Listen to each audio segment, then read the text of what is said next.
ఒక కొత్త ట్రెండ్ ఏమైందంటే ఒక బూతుని పట్టుకొని దాని పెద్ద స్క్రీన్ వేసి డైరెక్ట్ దాన్ని కూడా రీల్ చేసేస్తున్నారు. ఈరోజు సగం డ్రెస్ వేసుకున్న వాళ్ళు రేపు ఆ సగం కూడా తీసేసి వీడియోలు చేస్తూ ఉన్నారు. స్టూడెంట్స్ కి యూత్ కి ఒకసారి మీ మోటివేషన్. సిగరెట్, మందు, అమ్మాయిలు, సెక్స్ ఈ లైఫ్ లో వెళ్ళిపోతూ ఉంటారు. అది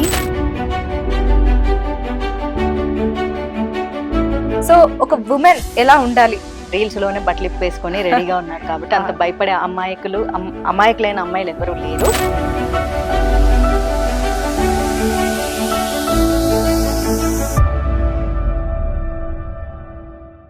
ఎందుకు మీరు సినిమాలకి దూరం అయ్యారు? మళ్ళీ ఎప్పుడు రీఎంట్రీ ఇస్తారు? నేనేం సినిమాలకి దూరం అవ్వలేదు. మంచి వస్తే చేస్తాను. అంటే ఎందుకు ఇంత గ్యాప్ నేను తీసుకోలేదు, వచ్చింది. అంటే ఎందుకు ఏమైనా అవకాశాలు రాలేదా, లేదంటే మీరే గ్యాప్ తీసుకున్నారా? ఏమైనా కావాలని ఎప్పుడు గ్యాప్ తీసుకోలేదు.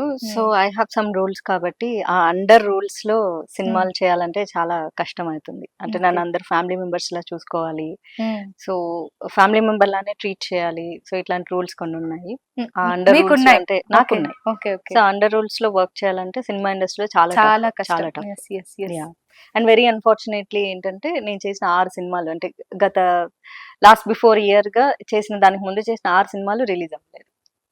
లాస్ట్ 2021 సో అది కూడా రిలీజ్ అవ్వలేదు. సో అందుకని ఆబ్వియస్లీ దూరంగా ఉన్నానని అనుకుంటారు. అసలు మీ సినిమా ఫస్ట్ ఎలా స్టార్ట్ అయింది? సినిమా ప్రస్థావన ఎలా స్టార్ట్ అయింది? ఏ ఏజ్ లో స్టార్ట్ అయింది కదా? మళ్ళీ ఒకసారి తెలుసుకోవాలండి. Cinema 2008. So that was the first movie. ఎలా వచ్చింది అంటే ఆ సినిమా ఛాన్స్ అనేది ఎలా వచ్చింది? లైక్ ఎలా వచ్చింది అంటే రవిబాబు గారు ఫొటోస్ చూసారు, లైక్ ఒక వెబ్సైట్ లో చూసారు. ఎందుకంటే నాకు కాంటాక్ట్ వాళ్ళ దగ్గర దొరకలేదు. బట్ ఆ వెబ్సైట్ లో ఎవరు ఫోటోలు పెట్టారు అని చెప్పి తెలుసుకొని ఆ పిఆర్ కి చెప్పి ఈ అమ్మాయి నంబర్ కావాలి అని. మీన్ వైల్ ఏంటంటే నా కాంటాక్ట్ దొరకలేదు కాబట్టి ఆల్మోస్ట్ 1 or 3 గర్ల్స్ ని ఆడిషన్ చేశారంట before me. But 1 or 3 girls Ravibabu గారికి నచ్చలేదు. ఎందుకంటే వాళ్ళ అమ్మాయి తెలుగు అమ్మాయి అయి ఉండాలి, యాజ్ వెల్ యాజ్ పక్కింటి అమ్మాయి లాగా ఉండాలి, క్యూట్ గా ఉండాలి. సో ఇన్ని కండిషన్స్ పెట్టుకున్నారు కాబట్టి. సో ఫైనల్లీ షూటింగ్ కి 4 days బిఫోర్ నా కాంటాక్ట్ దొరికింది. Then I went to office. So he said the same story అనమాట. సో నీ ఫోటో చూసిన తర్వాత 1 or 3 గర్ల్స్ ని ఆడిషన్ చేశాను, but I was not happy. And finally అమ్మాయి నా సినిమా ఓపెనింగ్ కి 4 days బిఫోర్ సో దొరికేసావు. దెన్ అంతే. సో అని చెప్పేసి ఏం లేదు, రేపు నీ హెయిర్ అంతా గోల్డ్ కలర్ ఉంది, go and you know make it done, like black colour లో చేసేసేయి, అండ్ రేపు మేకప్ టెస్ట్ ఉంది, ఆఫీస్కి వచ్చేసే అన్నారు. అంతే. సో చేశాక వెళ్ళిపోతూ సార్ ఈ మూవీ అంటే రేపు మేకప్ టెస్ట్ వచ్చేసే అన్నారు. అండ్ దెన్ బ్లాక్ కలర్ అంతా చేసేసుకొని హెయిర్ ని ఫోటోషూట్ చేశారు. చాలా న్యాచురల్ లుక్ తో లైట్ మేకప్ వేశారు. అది కూడా నచ్చలేదు, బాగాలేదు అన్నారు. సో మళ్ళీ రేపు వచ్చేసి న్యాచురల్ లుక్ తో ఫోటో షూట్ చేద్దాం అన్నారు. జస్ట్ ఎలా ఉంటే అలా వెళ్ళిపోయాను అనమాట. ఫొటోస్ తీసి ఓకే ఫైన్, ఒక డేట్ చెప్పారు. డేట్ చెప్పి ఫిల్మ్ సిటీకి వచ్చేసే అన్నారు. వెళ్ళిపోతూ సార్ నేను సెలెక్ట్ అయ్యానో లేదో చెప్పలేదు మీరు అన్నారు. ఐ సెడ్ ఓపెనింగ్ వచ్చేసేయి ఓకే అన్నారు. దెన్ ఓకే అని చెప్పేసి వెళ్ళిపోయా. ఎలా అనిపించింది ఆ మూమెంట్ మీకు?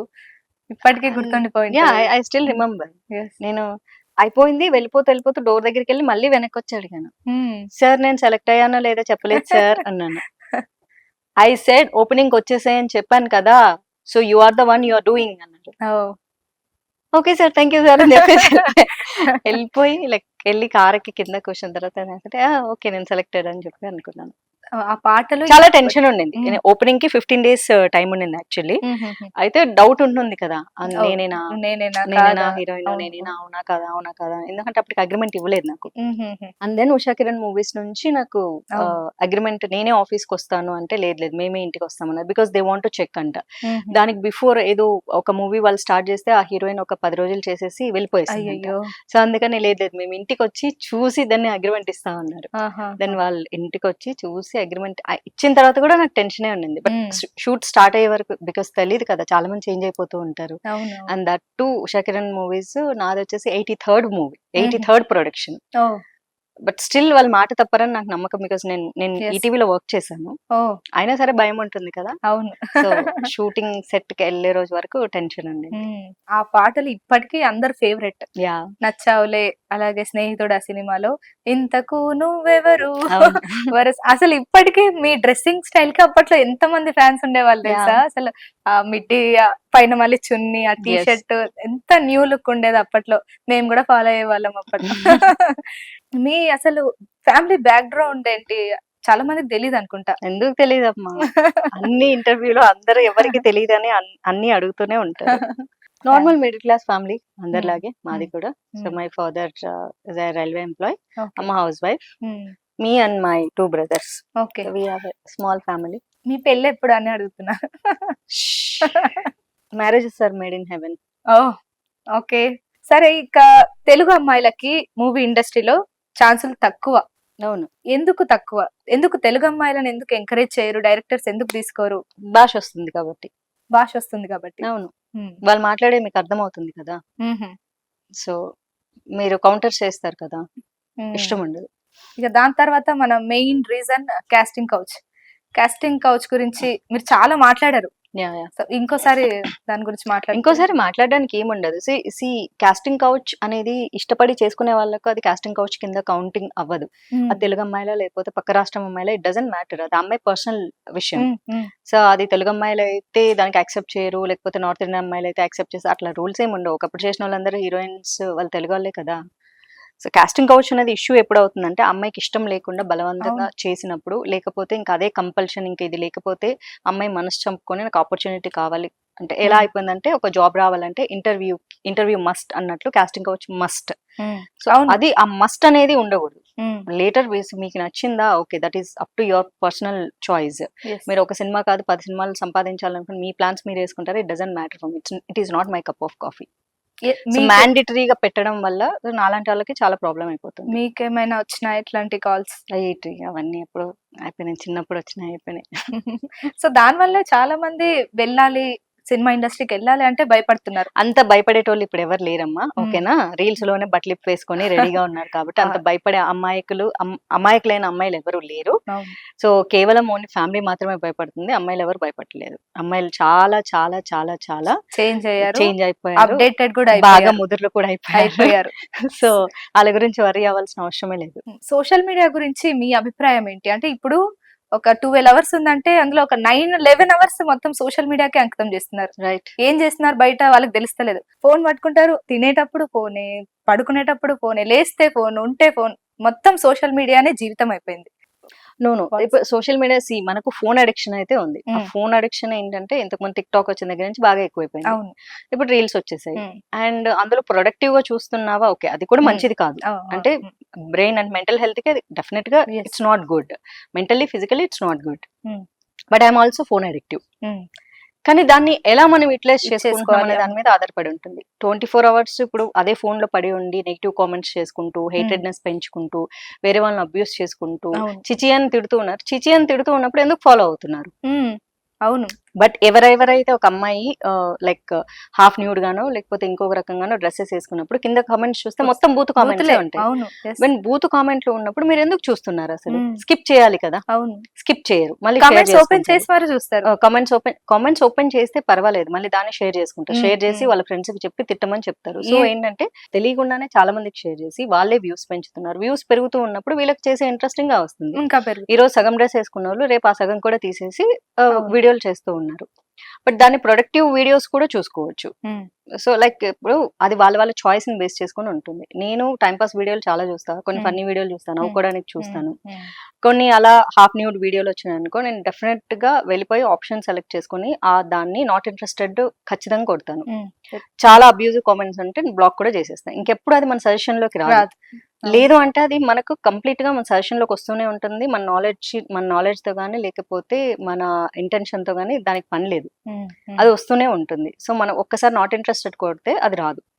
సో ఫేస్బుక్ లో అయితే నాట్ ఇంట్రెస్టెడ్ కొట్టేసి స్నూస్ ఫర్ 30 days కొట్టేస్తాను. సో 30 days వాళ్ళ పోస్టులు మనకు కనిపించవు. సో దాన్ని ఎలా ప్రొడక్టివ్ గా మంచిగా వాడుకోవచ్చు. ఇప్పుడు నేషన్ కి సంబంధించిందో, లేకపోతే వాళ్ళ పర్సనల్, కొంతమంది క్రియేటివిటీకి సంబంధించింది అవ్వచ్చు, కొంతమంది మోటివేషన్ అవ్వచ్చు, లేకపోతే కొంతమంది పాలిటిక్స్, కొంతమంది స్పిరిచువల్, కొంతమంది ఫుడ్, ఇట్లాంటివన్నీ మనకు యూస్ఫుల్ అయ్యేది మనం చూడొచ్చు. ఈ మధ్య ట్రోల్స్, అది ఇందాక మీరు మాట్లాడితే బూత్లు, ఈ ఒక కొత్త ట్రెండ్ ఏమైందంటే ఒక బూత్ ని పట్టుకొని దాని పెద్ద స్క్రీన్ వేసి డైరెక్ట్ దాన్ని కూడా రీల్ చేసేస్తున్నారు, మళ్ళీ దాని కింద మళ్ళీ బూతులే. వెరీ అన్ఫార్చునేట్ అంటే ఇండియాలో యూత్ ఎక్కువ, అదే యూత్ సోషల్ మీడియాలో చాలా వరకు లైఫ్ స్పాయిల్ చేసుకుంటున్నారంట. అయితే మీరు నెంబర్ 1, నెంబర్ 2 పొజిషన్స్ లో ఇండియా యూత్ ఉండడం వెరీ అన్ఫార్చునేట్. యూత్ అంటే దేశాన్ని ముందుకు నడిపించేలాగా ఉండాలి, కానీ అక్కడనే కమెంట్లలోనే కూరుకుపోయేటట్టు ఉన్నారు వీళ్ళు. ఒక సోషల్ మీడియానే కాదు, అసలు లైక్ పోర్న్ మూవీస్ చూసే విషయంలో వరల్డ్ లో సెకండ్ పొజిషన్ లో ఇండియన్ యూత్ ఉన్నారట. So that is very unfortunate. మీరు ఒక మోటివేటర్, చాలా మోటివేషన్స్ ఇస్తుంటారు, చాలా బాగా మాట్లాడుతుంటారు. మీకు నేను కూడా చిన్న ఫ్యాన్ మీ మాటలకి. అంటే స్ట్రైట్ ఫార్వర్డ్ ఉంటారు, ఏం మనసులో ఏమనిపిస్తే అది మొహం మీదనే మాట్లాడిస్తారు. సో ఒక ఉమెన్ ఎలా ఉండాలి, స్ట్రాంగ్ గా ఎలా ఉండాలి, స్ట్రాంగ్ గా ఫైనాన్షియల్ గా స్ట్రాంగ్ గా ఎలా ఉండాలి, మాకు ఒక మోటివేషన్ ఇస్తే ఎలా ఉండాలి? ఫైనాన్షియల్ గా స్ట్రాంగ్ గా ఎలా ఉండాలి అన్న దానికి మోటివేషన్ ఉండదు. ఎవరి లైఫ్ లో వాళ్ళు ఏం ఎస్ డెఫినెట్ గా ఉమెన్ అయితే ఫినాన్షియల్ గా స్ట్రాంగ్ గా ఉండాలి. ఎందుకంటే డిపెండెంట్ గా ఎన్ని రోజులు ఉండగలదు, అంటే పేరెంట్స్ మీద ఎన్ని రోజులు ఉండగలదు, రేపు పొద్దున హస్బెండ్ వచ్చిన తర్వాత హస్బెండ్ అనేవాడు ఎన్ని రోజులు ఆమెను చూసుకోగలుగుతాడు. అండ్ ఫినాన్షియల్ గా if you're not if you are dependent, definite గా నీకంటూ వాల్యూ ఉండదు. ఖచ్చితంగా నీ లైఫ్ కోసం నువ్వు ఎర్న్ చేసుకోవాలి. అండ్ రేపు పొద్దున నీ ఫ్యూచర్ నువ్వు డ్రీమ్ చేసినట్లు ఉండకపోవచ్చు. అండ్ రేపు పొద్దున కిడ్స్ వస్తారు, లేకపోతే కిడ్స్ లేకపోయినా అసలు నీ లైఫ్, నీ హెల్త్, నీ ఫ్యామిలీ చూసుకోవడానికి నీకు నువ్వు ఏదో ఒకటి నువ్వు కష్టపడి పని చేసుకొని నీకు నువ్వు ఎర్న్ చేసుకునే చేసుకోవాలి. ప్రతి ఒక్కరికి ఏదో ఒక టాలెంట్ ఉంటుంది, ప్రతి ఒక్కరికి ఏదో ఒక ఇంట్రెస్ట్ ఉంటుంది. సో దాని మీద ఇంట్రెస్ట్ పెట్టి దానికి సంబంధించి ఖచ్చితంగా మనీ ఎర్నింగ్ అనేది ఫినాన్షియల్, అంటే ఆడపిల్లలకి చాలా మందికి వంట నేర్పిస్తున్నారు, లేకపోతే ఇంకోటి నేర్పిస్తున్నారు, ఇంటి పని, వంట పని, వినయ విధేయతలతో పాటు ఫినాన్షియల్ గా ఎలా ఎదగాలి కూడా ఫస్ట్ నేర్పిస్తే ఇంట్లో చాలా బాగుంటుంది. అండ్ వచ్చేసి ఫ్యామిలీ మొత్తాన్ని తనే చూసుకుంటది. సో పేరెంట్స్ దగ్గర ఉన్నప్పుడు తను చూసుకోకపోవచ్చు, కానీ తన మదరే కదా చూసుకుంటుంది. వన్స్ ఇంట్లోంచి అమ్మాయి బయటకు వెళ్ళిన తర్వాత వన్ డే తన లైఫ్ ని మళ్ళీ తనే చూసుకోవాలి, తన ఇల్లు, తన ఇంట్లో వాళ్ళని తనే చూసుకోవాల్సి వస్తుంది. Though she a housewife and she more stronger than a man. So mentally, physically తను వీక్ గా కనిపిస్తుంది, కానీ physically she very strong, because తన పిల్లల్ని కంటుంది, మళ్ళీ ఇంట్లో పని చేస్తుంది. So she physically very strong. And monthly periods లో తన బ్లడ్ ఎంత లాస్ అవుతుంది అంటే, మగాడు తన జీవితంలో అంత బ్లడ్, యాక్సిడెంట్ లో బై మిస్టేక్ కూడా అంత బ్లడ్ ని కూడా లాస్ అవ్వలేదు, తన లైఫ్ టైం అంత బ్లడ్ లాస్ అవుతుంది. స్టిల్ మళ్ళీ తను ఫిజికల్ గా తనే రికవరీ చేసుకుని మళ్ళీ ఇంటి పనులు చేసుకుంటుంది, పిల్లల పని చేస్తుంది, హస్బెండ్ పని చేస్తుంది, అన్ని చేస్తూ ఉంటుంది. అండ్ మెంటల్లీ సమ్ టైమ్స్ చాలా వీక్ గా ఉంటుంది, తన మెంటల్ హెల్త్ చాలా వీక్ గా ఉంటుంది, చాలా డిస్టర్బ్డ్ గా ఉంటుంది. సో తన చుట్టూ ఉన్న ప్రపంచం కూడా తనకి సపోర్ట్ చేయగలగాలి, బట్ సపోర్ట్ చేయలేని పరిస్థితుల్లో తనని తనే రికవరీ చేసుకోవాలి. లేదు అంటే ఇట్ ఈస్ వెరీ డిఫికల్ట్, తనని తను కోల్పోతుంది. స్టూడెంట్స్ కి, యూత్ కి ఒకసారి మీ మోటివేషన్ స్టూడెంట్స్ కి, యూత్ కి ఇచ్చేదేంటి? ఫస్ట్ ఆఫ్ ఆల్ ఎవరు మనం సలహాలు ఇస్తే వినేంత పొజిషన్ లో ఎవరు లేరు, నువ్వెవరు చెప్పడానికి అంటారు. But once they cross 25 years and the 30 years, then they'll get to know what is life. ఏమవుతుంది, 15 years ఏజ్ లో నువ్వు నేను ఎలా ఉన్నామో మనకే తెలుసు. మన ఇంట్లో వాళ్ళు చెప్పే మాటలు మనకు నచ్చవు, ఫ్రెండ్స్ చెప్పే మాటలు నచ్చుతాయి. బట్ స్టిల్ బాధ్యతగా ఉండటానికే మనం ట్రై చేస్తూ ఉండాలి. మంచి ఫ్రెండ్ సర్కిల్ నే మనం మెయింటైన్ చేసుకోవాలి. ఎప్పుడైతే మనం రాంగ్ ఫ్రెండ్ సర్కిల్ లోకి వెళ్తామో బ్యాడ్ హ్యాబిట్స్ అలవాటు అయిపోతాయి. సో బాయ్స్ అయితే వాళ్ళకి సిగరెట్, మందు, అమ్మాయిలు, సెక్స్, ఈ లైఫ్ లో వెళ్ళిపోతూ ఉంటారు. అది అప్పటికి చాలా బాగుంటుంది. వన్స్ దే రీచ్ 25, ఆ తర్వాత వాళ్ళకి జాబ్స్ కానీ, లేకపోతే హెల్త్ కానీ, లేకపోతే వాళ్ళకి లైఫ్ మీద విజన్ కానీ ఏది ఉండదు. అండ్ అమ్మాయిలకు కూడా అట్లే ఉంటుంది. ఇప్పుడు అంతా అలాంటి ఒక సోషల్ మీడియానా, లేకపోతే ఫోనా, లేకపోతే రేడియేషనా, ఫుడ్డా, నేచరా ఏమీ తెలియదు, కానీ వాళ్ళ లైఫ్ చాలా మిజరబుల్ గా ఉంటుంది. అంటే మెంటల్ హెల్త్ అయితే ప్రాపర్ గా ఎవరికి ఉండట్లేదు. Once they get married and almost all nearly 80% of the people divorce వరకు వెళ్ళిపోతున్నారు. It's due to mental health proper గా లేకపోవడం. Rapid fire. Okay fine. Okay, cinema or రాజకీయం? ఓహ్ నో, చెప్పాల్సింది. I love both. Telangana or Andhra? No, like నేను పుట్టి నేను పెరిగినప్పుడు ఇట్ వాజ్ ఆంధ్రప్రదేశ్. రెండు తెలుగు రాష్ట్రాలు. నేను తెలుగు అమ్మాయిని, నేను ఆంధ్ర వెళ్ళి వేరే కొత్త భాష మాట్లాడలేను. నాని ఆర్ తనిష్? నాని. ఓకే, మళ్ళీ ఒకవేళ నానితో చేసే ఛాన్స్ అట్లాంటివి ఏమైనా వస్తే? నేను అంత ఫ్యూచర్ ప్రిడిక్షన్స్ చేయలే ప్లీజ్. ఓకే. ఇంకా last, motivator or politician? And both అన్ని మూడు పోతే చెప్తున్నారు. ఇట్ ఈస్ మీరు క్వశ్చన్ అలా రాసుకున్నారు. How come it మీరు is టఫ్ గా possible? మాట్లాడతారు కాబట్టి నేను కూడా టఫ్ గా Politician should be a motivator. Yes yes yes. So thank you so much, ఇంత టైం ఇచ్చి మాకు చాలా బాగా మాట్లాడారు. స్ట్రైట్ ఫార్వర్డ్, నేను చెప్పినట్టు ఉమెన్ విత్ బ్రెయిన్ మీకు కరెక్ట్ సరిపోద్ది. సో చాలా థ్యాంక్ యూ అండి మాధవీలత గారు, చాలా Thank you so thanks. much. So ఇది ఇవాల్టి మాధవీలత గారితో ఇంటర్వ్యూ. మరో ఇంటర్వ్యూతో మళ్ళీ మీ ముందు ఉంటాను. అంతవరకు చూస్తూనే ఉండండి ఆంధ్రప్రభ.